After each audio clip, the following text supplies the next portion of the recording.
Hello everyone, welcome back to my channel.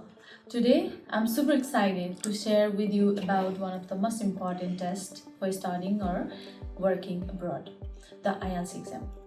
Everybody talks about IELTS as just an English test with 4 modules: listening, reading, writing and speaking. But nobody asks the real questions. Why was it designed this way? Why do even IELTS instructors need to take the test themselves? And what makes IELTS scores so trusted across the world? Today, we will uncover the hidden side of IELTS that most people have never even heard of. So, yes, IELTS is not just an English exam. It's actually a global communication filter. It was first designed in the late 1980s by 3 authentic partners: the British Council, IELTS Australia, and Cambridge English Language Assessment. These 3 are the only authentic organizations behind IELTS. Any other institute you hear about is simply a test center or a training provider, not the authentic winner of the exam.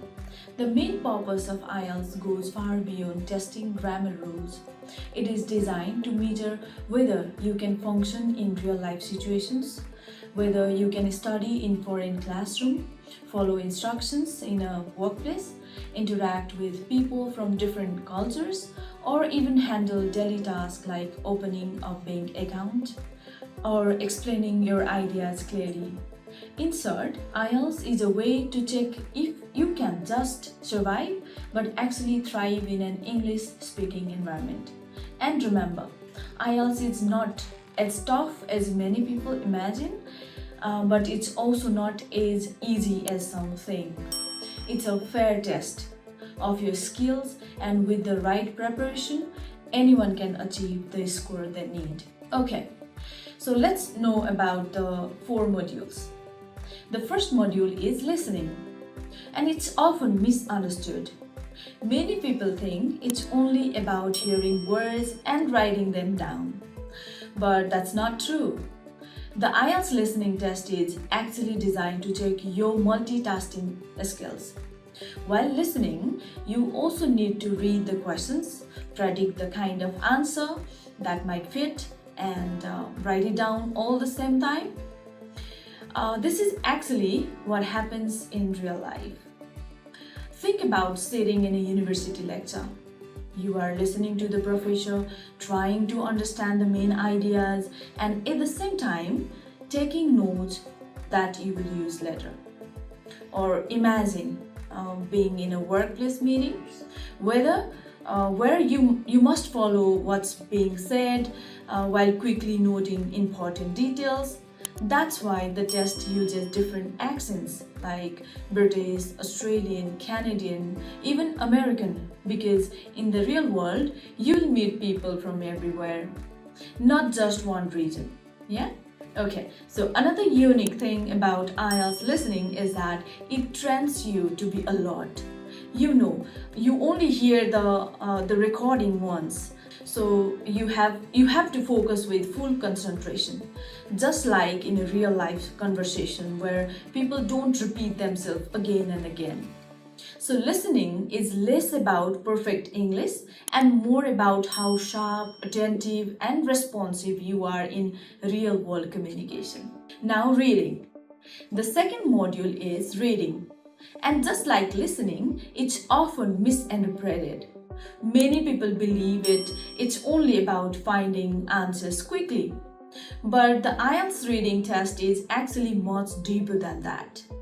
It checks how well you can deal with different types of text, because in real life you will have to read all sort of things: academic journals, reports, newspapers, emails, advertisements, even instructions.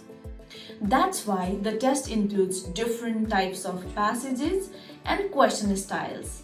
The unique part of IELTS reading is that it's not measuring how much you know, but how fast you adapt to information. For example, in academic reading, you may get a long article filled with complex arguments, and the test checks if you can skim for the main ideas, scan for key details, and and still understand the writer's opinion and attitude. This is exactly the skill you need if you are studying abroad.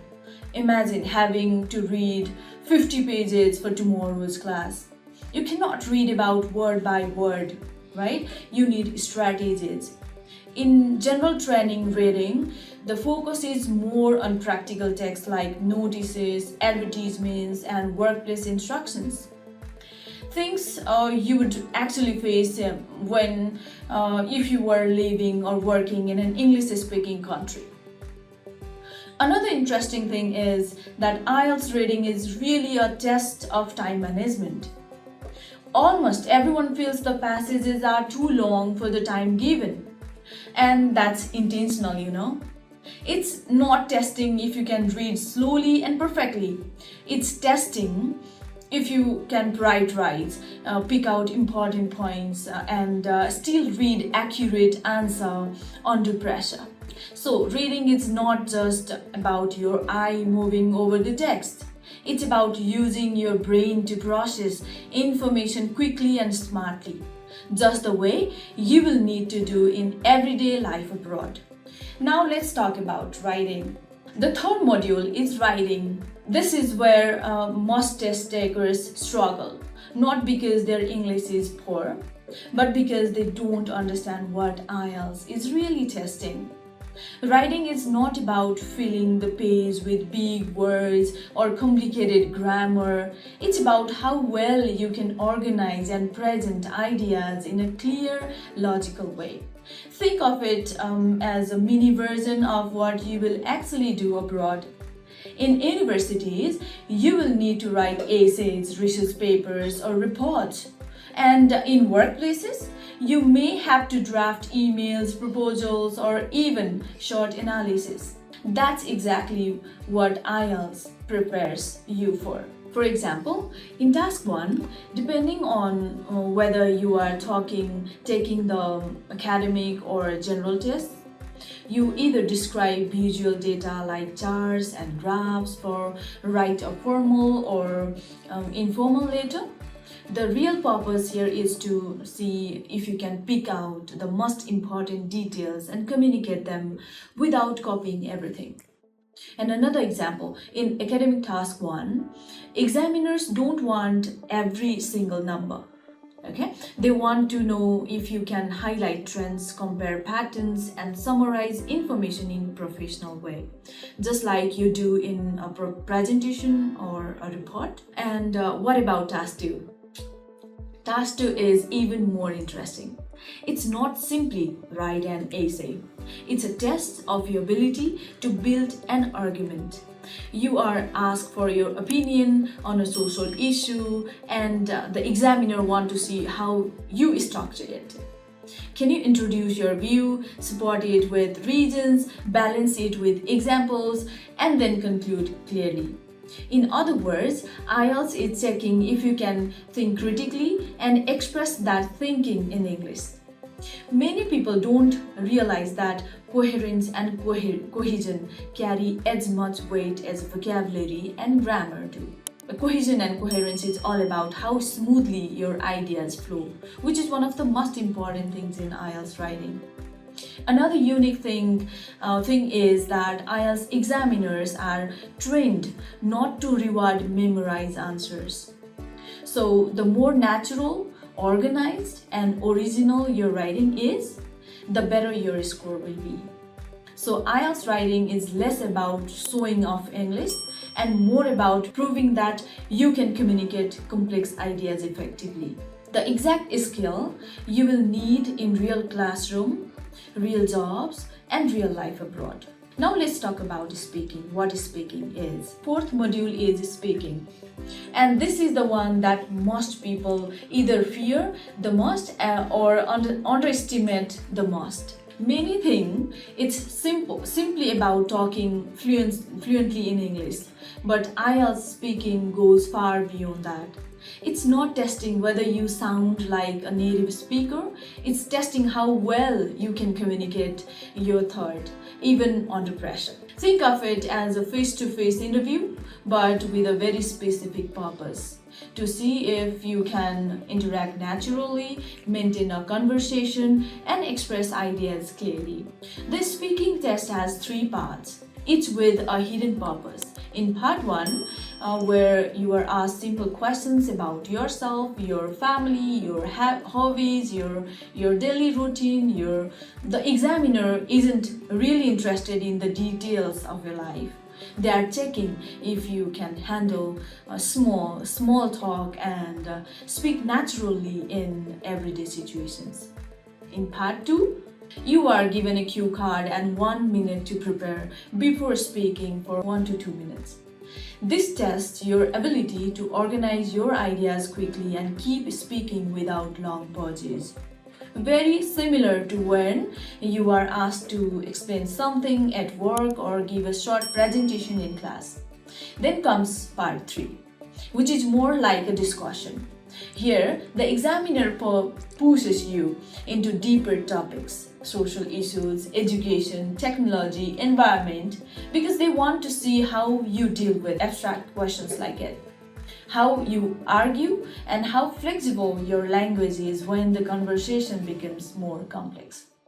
Another unique thing about IELTS speaking is that examiners actually expect you to make small mistakes. A slip here and there is normal. What matters is whether you can repair your communication and keep the flow going. This is why using fillers like well, let me think, or rephrasing your ideas is not seen as weakness but as a strength. It shows you can handle real life conversations where no one speaks perfectly all the time, actually. And unlike many other English tests, IELTS speaking is done with a human examiner, not a computer. So they are also observing your confidence, your body language, and the way you connect as a communicator. So IELTS speaking isn't about sounding perfect, it's about sounding real. It's proof that you can share ideas, interact smoothly, and adapt to any kind of conversation, which is exactly what you will need when you are living or studying in an English-speaking country. So why do people actually need IELTS? The answer is bigger than most of us think. IELTS is accepted in over 140 countries, as you know that, right? So, and it opens doors for 3 major purposes like study, migration, and work. If you want to study abroad, universities use your IELTS score to check whether you'll be able to understand lectures, participate in group discussions, and complete assignments in English. For migration, governments use IELTS as proof that you can integrate into their society, not just get a visa. And in workplaces, employers rely on IELTS to be confident that you can handle professional communication, follow instructions, and even contribute ideas clearly in meetings. In other words, IELTS is a ticket that proves you are ready to live, study, or work successfully in an English-speaking environment. But here's the untold truth that many people don't realize. You know what? Even IELTS instructors themselves need to have valid IELTS test score. Why? Because teaching IELTS isn't just about knowing the rules of grammar or reading simple sample answer, and it's about truly understanding what it feels like to sit in that exam hall, to manage the pressure of the clock, and to think clearly when every second counts. A teacher who has personally experienced that test knows the psychology of students, the challenges they face, and the strategies that really work. That's why the best instructors are not the one who simply read answer keys or memorize books, but the one who have walked the path themselves. They have felt the same pressure, they have practiced the same skills, they have lived experience in what makes their guidance authentic. So IELTS is not just a requirement for a student or migrant. It's a benchmark of credibility even for teachers. It's a shared experience that connects learners and instructors because both need to prove their skills through the same trusted standard. So now let's talk about what you need to score higher. Many people think it's just about memorizing vocabulary or practicing grammar, but that's only part of the picture. IELTS is a skill test, not a knowledge test, which means it measures how well you can use English in real life situations rather than just what you know. To achieve a higher band score, there are three often overlooked keys. First is language range, your ability to use a variety of vocabulary, sentence structures, and expressions naturally. It's not about sounding fancy, it's about being flexible and precise in how you communicate your ideas. Second is time management. Every module has strict limits, and even native speakers can fail if they don't prepare themselves properly. You need strategies to answer questions effectively without compromising accuracy. Third, and sometimes most ignored, is test familiarity. Knowing the test structure, question types, and how the exam flows reduces stress and allows you to focus on your performance rather than guessing what's coming next. Another important insight is that consistency beats intensity.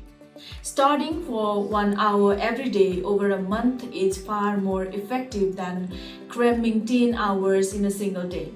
Daily practice trains your brain to think in English naturally and strengthens the habits you will need during the exam. And here is something many students miss. IELTS isn't about perfection, it's about clarity and communication. Minor mistakes are fine as long as your meaning is clear, but clarity, coherence, and structure will earn you the mask. Finally, don't underestimate the psychological aspect. Staying calm, confident, and focused under timed conditions is just as important as knowing the rules. In short, scoring high in IELTS is about building real communication skills, mastering strategies, and developing the confidence to perform under pressure. With the right preparation, anyone can achieve the band score they need because IELTS rewards skills, not luck. The next important concept is the mock test, and many people misunderstand its real value. A mock test is not just a practice exam or a way to feel your study time. It's actually a mirror that shows exactly where you stand. Think of it as a flight simulator for your IELTS exam. It recreates the test environment, complete with time pressure, question types, and scoring criteria, so you can experience what the real exam will feel like. Taking a mock test helps you identify your strength and weaknesses in every module. Maybe your listening is strong but your writing needs better structure, or perhaps your speaking ideas are solid but your fluency slows down under pressure. Another unique aspect is that mock tests trains your mind to handle exam stress. Many students know the material but freeze when the clock starts ticking. By simulating the real conditions repeatedly, you condition yourself to stay focused, calm, and strategic. You also learn time management skills like how long to spend on reading passages or how to pace yourself in writing. And here, a secret that few people talk about. Mock tests aren't just about scoring, they are about building awareness, helping you understand your own thinking patterns, decision making speed, and the strategies that work best for you personally. In short, a mock test is more than preparation, it's a tool for self discovery and confidence building. It bridges the gap between knowledge and performance, turning your IELTS practice into real exam readiness. Anyone who wants a high score must treat mock tests not as optional but as essential. Okay, so now let's uncover hidden insights nobody talk about. The final part is about some hidden insight that most people don't talk about. First, IELTS examiners don't expect you to be perfect. Small mistakes in grammar or vocabulary are okay, as long as your ideas are clear. What matters most is that you can communicate naturally and confidently. Second, IELTS is designed to be fair for everyone, no matter where you come from. That's why listening recordings includes different accents, like British, Australian, American, and Canadian. So the test reflects real life situations where you will hear English spoken in many ways. Another important insight is about band scores. Many students think a band 9 means perfect English, but that's not true. Band 9 means you are an expert user of English. Even native speakers sometimes score less than 9 if they are unprepared or careless. Also, IELTS values authenticity. The best answers are your own thought, not memorized sentences from books or online guides. Examiners want to see that you can think and express ideas clearly on your own. Finally, remember that IELTS is not just as test, it's a skill builder. It helps you practice real-life communication, problem solving, and critical thinking. Preparing for it carefully will not only improve your score, but also make you more confident in speaking, reading, writing, and listening in English anywhere in the world. So IELTS is much more than just 4 modules. It's a gateway to countless opportunities, a true test for real-life communication, and even a meaningful challenges for those who wish to guide others as instructors. If you are preparing for the test, remember this. Focus on building real skills, not looking for shortcuts. Take mock tests seriously, practice consistently, and most importantly, always rely on authentic sources. So, if these insights were new or helpful to you, make sure to like, share, and subscribe for more IELTS tips and secrets that most people never share. Your journey to success deserves clarity, confidence, and preparation, not confusion. So until next video, stay focused, stay motivated, and take every step towards your goal with purpose. Bye.